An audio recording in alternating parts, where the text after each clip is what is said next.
Hello friends, welcome back the online exam study. I hope आप लोग अच्छे होंगे। हिंदी पेडागोजी के most important previous year questions. तो चलिए स्टार्ट करते हैं आज की अपनी क्लास। आप इसे मॉक टेस्ट के रूप में देख सकते हैं। प्रश्न नंबर 1 है, विद्यार्थी पिछली इकाई से शब्द लेकर 5 प्रश्नों के उत्तर समूह में देने का कार्य कर रहे हैं। वे अपने सवालों को दूसरे समूह के साथ अदला बदली करते हैं और सवालों के उत्तर देने की कोशिश करते हैं। यह किसका उदाहरण है? इसके ऑप्शन ए सहपाठी आकलन, ऑप्शन बी है स्व आकलन, ऑप्शन सी है पृष्ठ पोषण फीडबैक, ऑप्शन डी है पठन आकलन। इसका जो राइट आंसर होगा ऑप्शन ए होगा सहपाठी आकलन। प्रश्न नंबर 2 है, कक्षा 5 का मंजीत अपने अध्यापक से अलग तरीके से बात करता है, अपने मित्रों से अलग तरीके से और एक 2 वर्षीय बच्चे से कुछ अलग तरीके से बात करता है।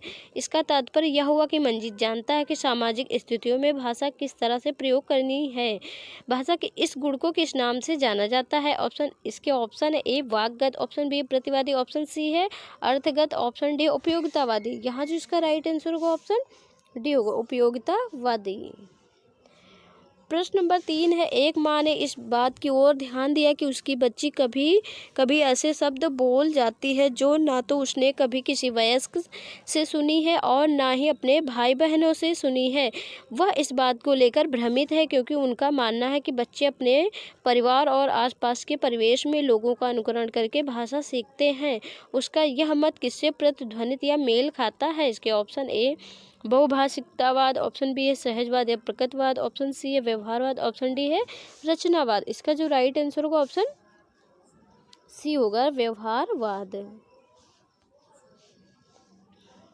प्रश्न नंबर 4 है, नई भाषा सीखते समय बहुत से विद्यार्थी भाषा के अद्वितीय उच्चारण संबंधी नियमों के कारण बोलते समय प्रायः आत्मविश्वास की कमी का सामना करते हैं। इस समस्या को दूर करने का तरीका है। इसके ऑप्शन ए जब जब उन्हें समस्या है उनकी गलती का सुधार किया जाए, ऑप्शन बी है बच्चे कक्षा में सस्वर वाचन करें, ऑप्शन सी है कक्षा में खेलों जैसी गतिविधियों का प्रयोग किया जाए जिसमें मौखिक अंतःक्रिया अधिक हो, ऑप्शन डी है काउंसलर के साथ विशेष वॉक थेरेपी सत्र आयोजित किए जाएं और ड्रिल के माध्यम से अभ्यास किया जाए। इसका जो राइट आंसर होगा ऑप्शन सी होगा कक्षा में खेलों जैसी गतिविधियों का प्रयोग किया जाए जिसमें मौखिक अंतःक्रिया अधिक हो। प्रश्न नंबर 5 है, कक्षा 3 की अध्यापिका अपने शिक्षार्थियों को नई शब्दावली से परिचित करवा रही हैं। निम्नलिखित में से कौन सी नई शब्दावली सिखाने का सबसे प्रभावशाली तरीका है? इसके ऑप्शन ए अध्यापिका श्याम पर शब्द लिखें और शिक्षार्थियों को उसे याद करने के लिए कहें, ऑप्शन बी अध्यापिका शब्दों के विलोम शब्द बताएं और बच्चों की भाषा में उन शब्दों के अर्थ बताएं, ऑप्शन सी है अध्यापिका बच्चों को शब्दों की ठोस परिभाषा बताएं, ऑप्शन डी है अध्यापिका स्थिति विशेष के अनुसार उसे शब्द का अर्थ समझाने की कोशिश करें। इसका जो राइट आंसर होगा ऑप्शन डी होगा।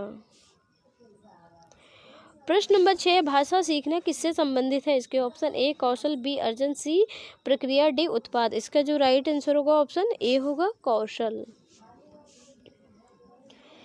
प्रश्न नंबर 7 है, व्याकरण सिखाने का कौन सा उपागम इस मत को प्रोत्साहित करता है कि भाषा अधिगम नियमों को सीखने से संबंधित है? इसके ऑप्शन ए व्याकरणवाद, ऑप्शन बी है निगमनात्मक, ऑप्शन सी आगमनात्मक, ऑप्शन डी है संप्रेषणात्मक। इसका जो राइट आंसर होगा ऑप्शन बी होगा निगमनात्मक। प्रश्न नंबर 8 है, रूपा चौथी कक्षा में पढ़ाती है। उन्होंने गुजराती लोक कथा मुफ्त पढ़ने के बाद बच्चों से पूछा कि उनकी भाषा के में आधार के लिए किन शब्दों का प्रयोग किया जाता है। जैसे गुजराती भाषा में बाई बेन का प्रयोग यहाँ आदर होगा प्रयोग किया जाता है। रूपा का उद्देश्य है। इसके ऑप्शन ए बहुभाषिकता को संबोधित करना, ऑप्शन बी अभ्यास प्रश्न को करवाना, ऑप्शन सी है अन्य भाषाओं को जानना, ऑप्शन डी है सभी बच्चों को अवसर देना। यहाँ जो इसका राइट आंसर होगा ऑप्शन डी होगा। अध्यापिका चाह रही है कि सभी बच्चों को अवसर मिले और वो अपनी भाषा में बताएं। प्रश्न नंबर 9 है, बच्चों की यहाँ लेखन होगा। लेखन क्षमता का आकलन करने की दृष्टि से कौन सा प्रश्न सर्वाधिक बेहतर है? इसके ऑप्शन ए बहादुर बित्तों में संज्ञा शब्दों को चिन्हित कीजिए, ऑप्शन बी है बहादुर बित्तों कहानी को शीर्षक दीजिए, ऑप्शन सी है बहादुर बित्तों शीर्षक कहानी लिखिए, ऑप्शन डी है बहादुर बित्तों कहानी का अंत बदलकर लिखिए। इसका जो राइट आंसर होगा ऑप्शन सी होगा बहादुर बित्तों शीर्षक कहानी लिखिए। प्रश्न नंबर 10 है, प्राथमिक स्तर पर पढ़ाने वाली सुनीता अपनी कक्षा में बच्चों को प्रतिदिन एक कहानी पढ़कर सुनाती हैं और उसे उस पर चर्चा करती हैं। आप इस कक्षा के बारे में क्या कहेंगे? इसके ऑप्शन ए, पढ़ने और मौखिक अभिव्यक्ति का विकास हो रहा है। ऑप्शन बी है, सुनीता अपने शिक्षक प्रशिक्षण की रीतियों को निभा रही हैं। ऑप्शन सी है, कहानी सुनाने से समय नष्ट हो रहा है। ऑप्शन डी है, कहानी पर चर्चा भाषा विकास को अवरुद्ध करती है। यहाँ जो इसका राइट आंसर होगा ऑप्शन ए होगा, पढ़ने और मौखिक अभिव्यक्ति का विकास हो रहा है। प्रश्न नंबर 11 है, बच्चों के भाषा प्रयोग में होने वाली त्रुटियों के संबंध में कौन सा उचित नहीं है? इसके ऑप्शन ए, त्रुटियों का अर्थ नहीं है शिक्षक में कमी। ऑप्शन बी, त्रुटियां सीखने की प्रक्रिया का एक पड़ाव है। ऑप्शन सी है, त्रुटियों का अर्थ है भाषा अज्ञानता। ऑप्शन डी है, त्रुटियों बच्चों की मदद का मार्ग तय करती हैं। इसका जो राइट आंसर होगा ऑप्शन सी होगा, त्रुटियों का अर्थ है भाषा अज्ञानता। प्रश्न नंबर 12 है, निम्न में से कौन सा प्रश्न बच्चों के भाषा आकलन की दृष्टि से सर्वाधिक उपयोगी है? इसके ऑप्शन ए, ईदगाह कहानी की मुख्य घटनाएं बताइए। ऑप्शन बी है, ईदगाह कहानी के मुख्य पात्र का नाम लिखिए बताइए। ऑप्शन सी, ईदगाह कहानी को अपनी भाषा में सुनाइए। ऑप्शन डी, ईदगाह कहानी में हामिद ने क्या खरीदा?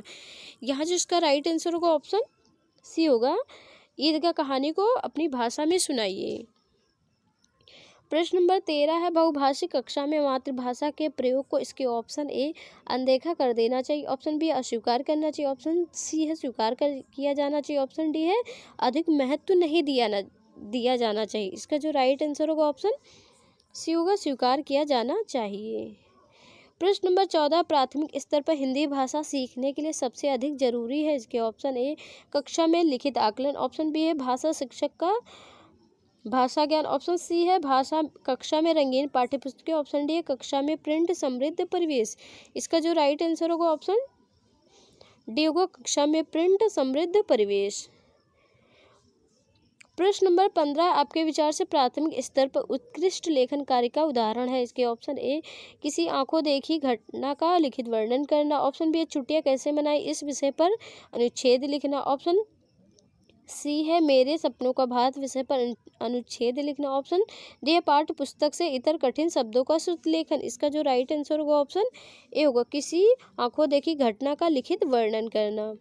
प्रश्न नंबर 16, सार्थक पढ़ते समय कभी कभी वाक्यों शब्दों की पुनरावृत्ति करता है, यह भाषाई व्यवहार दर्शाता है कि? इसके ऑप्शन ए, उसे लंबे शब्दों को पढ़ने में कठिनाई होती है। ऑप्शन बी है, वह पढ़ने में अधिक समय लेता है। ऑप्शन सी है, वह अटक अटक कर ही पढ़ सकता है। ऑप्शन डी है, वह समझ के साथ पढ़ने की कोशिश करता है।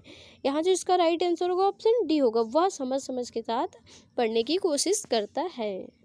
आई होप आपको हमारी क्लास अच्छी लगी होगी। अगर हमारी क्लास आपको अच्छी लगे तो वीडियो को लाइक करें, कमेंट करें और हमारी वीडियो को अपने फ्रेंड्स के साथ शेयर करें।